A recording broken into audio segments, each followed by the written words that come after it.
Good evening, everybody, and welcome to our Thursday night Anandkara meditation program. And so with all my heart and with all my love, I welcome you to our program tonight. I'm so delighted that you've joined us this evening.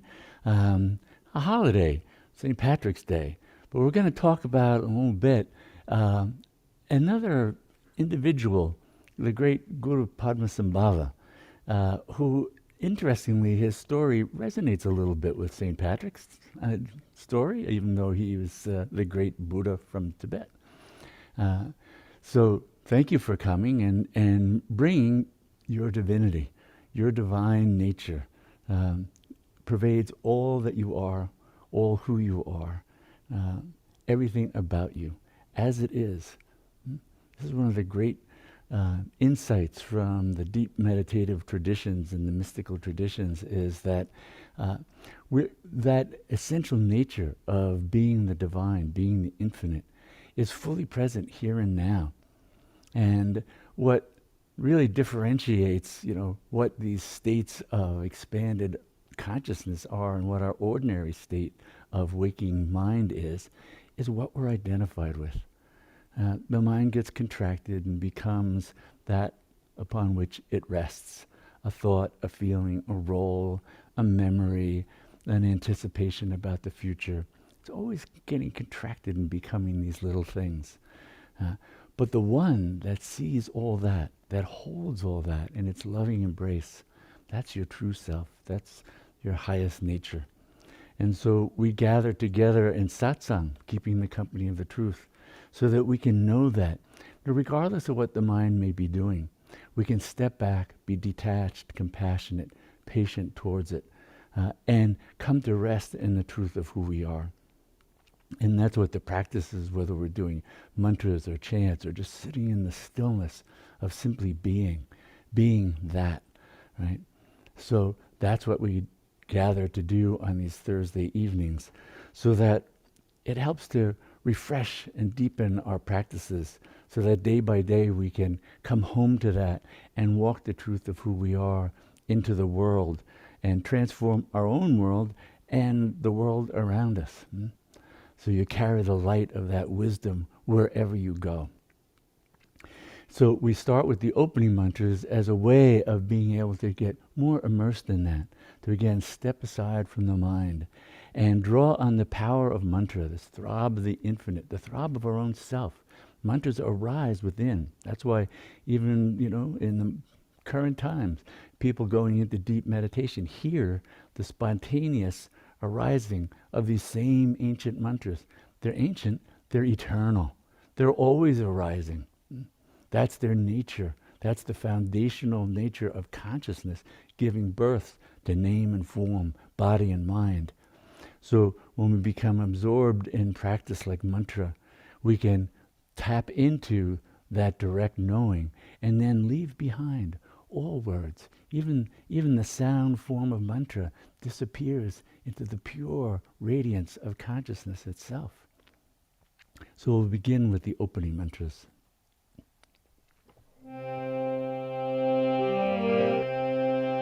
Shri Mata Kalim Devi Ki Jai Gajananam Bhutta Ganari Sevitam Kapita Jambu Palacharu Bhakshanam Umasutam Shokam Vinashakarakam Namami Vigneshwara Parapankajam Shri Ganeshaya Namaha Shri Ganeshaya Namaha Shri Ganeshaya Namaha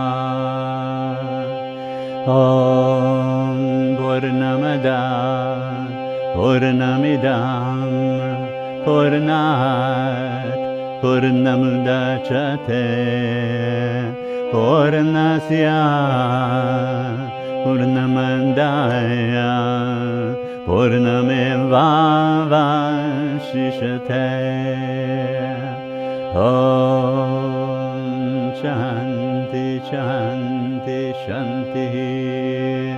Shri Mata Kali Mahadevi Ki Jai.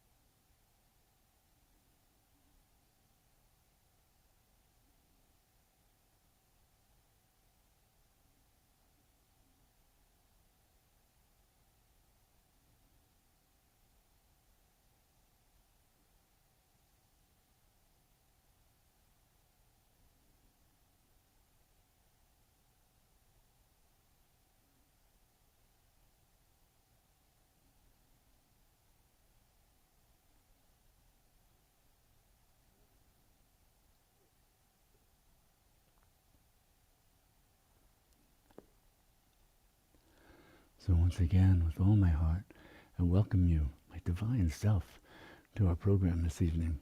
Thank you for coming. So tonight is a chanting night, and I was going to, again do the mantra of Guru Padmasambhava, and we did this a few weeks ago, and he's also known as Guru Rinpoche, and he was really the founder of Tibetan Buddhism. And he was a born Buddha. He was like the Buddha of this time. He was born in the 8th century and was an extraordinarily powerful being. And the practices he brought in, but also the clearing that he did in Tibet and in the northern lands is similar to when we hear about, St. Patrick, driving the snakes, the symbol of evil out of Ireland. Well, Guru Padmasambhava in the Tibetan region at that time, there were all kinds of practices being done for power and for negativity and the negative use of power. And it was said that there were all kinds of evil beings and demons, and he, with his compassionate wisdom enlightened state and the power of his practices, transformed them, freed them from the evil that they were bound in, and released that energy. And so his lineage and part of what he accomplished in his life was this transformation in that region, but also then the teaching of the practices for doing that. And because there's those kinds of evil contracted energies in people's minds, because we're really always talking about what's going on in people's minds, and that these potent practices were then passed on by Guru Padmasambhava. And they were the Tantra practices. So he was also the progenitor of the Tantra tradition in Tibetan Buddhism that continues to this day. And he said that anybody who takes refuge in me, and by that he meant me as the form of mantra, as the throb, because that's what we're talking about, this essential power of consciousness, not just a bodily form, but this consciousness itself that hums, that throbs as mantra. He said anybody who takes refuge, becomes absorbed in that, will get his protection. His power will come through to uplift and protect. And of course, that's the power of our own highest nature. This was a non-dual tradition. So he wasn't talking about something separate and something apart from who you already are. He was the face of our own self. He was like the Shiva Shakti embodiment in the moment. And so his teachings were how to know that and bring that into our own lives by accessing it, because it's the root nature of who we are. And it has the power then to transform the mind. So the mind then becomes a vehicle that's in service of the highest wisdom, the greatest compassion, the boundless love, the rapturous joy. So that's what the mind is here to serve and live into the world. That's why it's seen as sort of falling into the lower energies that are caught in the baser notions of separation and lacking, that brings the ignorance and acts out of ignorance and brings the pain and the suffering that goes with that into our own lives and into the world. So he was offering this magnificent vision of the truth, just as Sakyamuni Buddha did. So that same quality of, here, the truth is your essential nature. Right? We can call it Buddha nature. We can call it, the divine self. We can call it Aham Brahmasmi. I am the absolute. I am Brahman. Many ways that gets spoken about in differing traditions, but it's always the same truth, that this highest nature is our nature. And what we're experiencing in terms of suffering and limitation, these are artifacts of the mind and identification with the mind. The mind that lacks things then winds up craving what it doesn't have, pursues that in ways that bring suffering. Right? So to get free, to really get free, to become radically free, we have to know the truth of who we are. We have to become established in that. And in so doing, we can help then remove the suffering of all beings in this world. Right? So the practices are both about getting ourselves to be able to experience that radical freedom and bring it into the world in the service of all beings. We see so often and in such critical ways right now how the self-serving, selfish drive for power, drive for acquisitions, drive, all born of that ignorance, is tearing apart the world, tearing apart our environment. We need this wisdom to be alive in each and every one of us, so that each one of us, as we just walk, our lives as they are, we're walking that light of truth, of wisdom, of loving compassion, of clarity of vision, walking that into the world.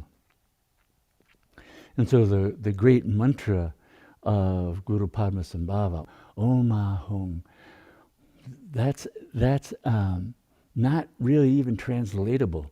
Om Ahum is an invocation of that massive, pure, all-embracing infinitude of consciousness. Ahum is like the aham. It's like, I am that. It's not just, it's somewhere out there. No, it's all there is, and that's who you are. Om Ahum. Right? Benza Guru. Benza means, it's the way in Tibetan Vajra, which is the Sanskrit. Vajra means like the diamond. It's that diamond clarity that can cut through anything. That's that wisdom. That's that power. That's that compassion. Om Ahum. Benza Guru. Guru, the liberator. That's the power of that awakened consciousness. In the yoga tradition, we would also call it Kundalini Shakti, the power of pure awakened consciousness to transform body and mind, to set our consciousness free from the confines of the ordinary mind and the ordinary states of waking, dream, and deep sleep. So that's that inner power of the Guru, right? And Pema means is the same as Padma, it's lotus. So Guru Padmasambhava was known as the Lotus Born One, as it's said that he was born within a lotus on a lake populated by these celestial beings, the Dakinis, these great powers, Shaktis. And so that is also an invocation of the lotus of enlightenment that's within each and every one of us. That opening, and there's that enlightened consciousness right there, right within us. Om Ahum. Benza Guru Pema Siddhi. Siddhi means fully accomplished, fully empowered, lacking nothing. And then again it ends with Hum. Hum is very similar to Om, this primordial throb of the infinitude of consciousness. So when we're chanting that, The mind doesn't have to hold all that. It just has to go with the flow of the mantra. And so we'll be chanting that for a while and just allowing yourself to be bathed in that. And if the mind is going to entertain anything, let it entertain the awareness of I am that. I am all that power, all that Shakti, all that consciousness in its boundless wisdom, in its boundless love, in its boundless compassion, in its boundless rapturous joy, as is. We're used to our joy is conditioned. Oh, I got what I wanted, so now I'm happy. Now when it's gone, I'm not so happy. This is unconditioned joy, unconditioned love. It's not a love because. It's not a joy because. It's uncaused. It's the absolute root quality of consciousness itself, as is the wisdom and the boundless compassion. So we're becoming immersed in that and inviting the mind to keep letting go of, it's, this thought comes up, this feeling comes up, this sensation comes up, the body might feel one thing or another. We're just watching that all and keep coming back to the sound of the mantra resounding in space. Right? Om Ahum, Benza Guru Pema Siddhi Hum. Right? So as we chant that, we just become absorbed in that. Now, we're going to be doing it, and I'll be singing to begin with in a very low register. So, Om Ahum Benza Guru Pema Siddhi Hum. But you can sing it. Om Ahum Benza Guru Pema Siddhi Hum. Om Ahum Benza Guru Pema Siddhi Hum. Om Ahum Benza Guru Pema Siddhi Hum. So we're going to be chanting that mantra over and over, and just becoming immersed in that, and letting the sound quality of consciousness manifesting as mantra to carry us away, right? To embrace the mind and all its thoughts, to embrace the body and all its sensation, to embrace our life and all the qualities of life, all become wrapped in this sublime throb of the infinite, of the mantra of Guru Padmasambhava. And in that way, that blessing, that power of consciousness touches everything about us. And that's one of the great qualities of mantra and chanting, is it penetrates right down to the marrow of our bones. It also is projected out into the universe, so that that throb of the infinite can affect our environment all around us. Om Ahum Benza Guru Pema Siddhi Hum. Guru Padmasambhava's Shakti runs through that. So we'll chant that for a while, and then we'll sit in stillness for a bit. And then after that, we'll be doing the mantra of green Tara. And the green Tara mantra, of course, we've done many times. Om Tare Tuttare Ture Soha. We'll come to that later. And we'll be chanting that as an invocation, again, of another kind of facet, another face of our infinite Buddha nature, our infinite divine nature. This particularly focused on that loving compassion that wants to leap forward and relieve the suffering of all beings, relieve the suffering of our own bodies and minds and all beings, and empowers us to see ways, to find ways to help support that in the world, to help take on what is causing suffering in the world, and help to act in ways that relieves that suffering, that changes the dynamics of our world, to promote the compassion for all beings. So first we'll do the mantra of Guru Padmasambhava, and then after that we'll sit in stillness for a while, and then we'll do the green Tara mantra, and then we'll meditate for a longer period. So here we begin. And it begins with Om, with 3 rounds of Om, and then into the mantra.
Benza Guru Pema Siddhi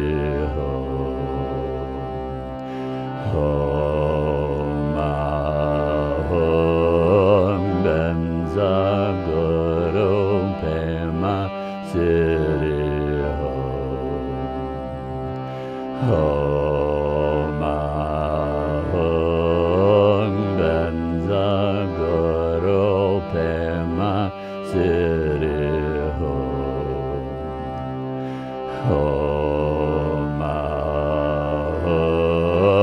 Benza Guru Pema Siddhi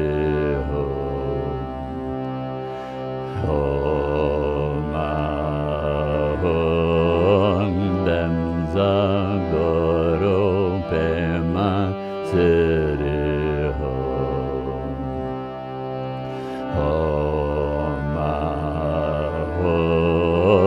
Benza Guru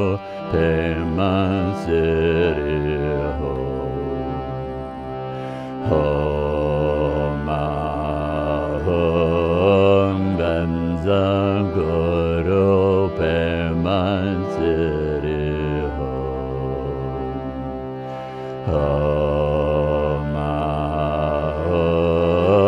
Benza Guru Pema Siddhi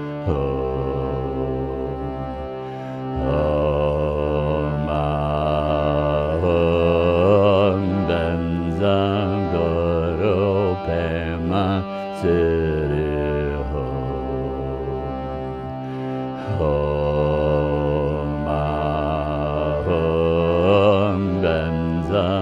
Guru Pema Siddhi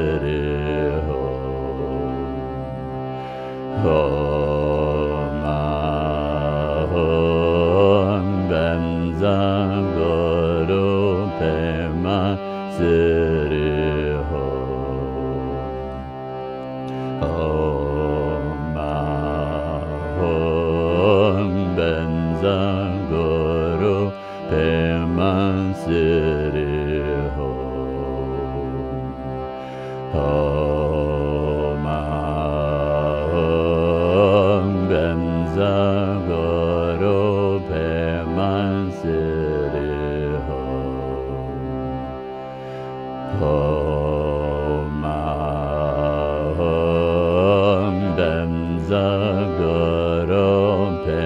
Benza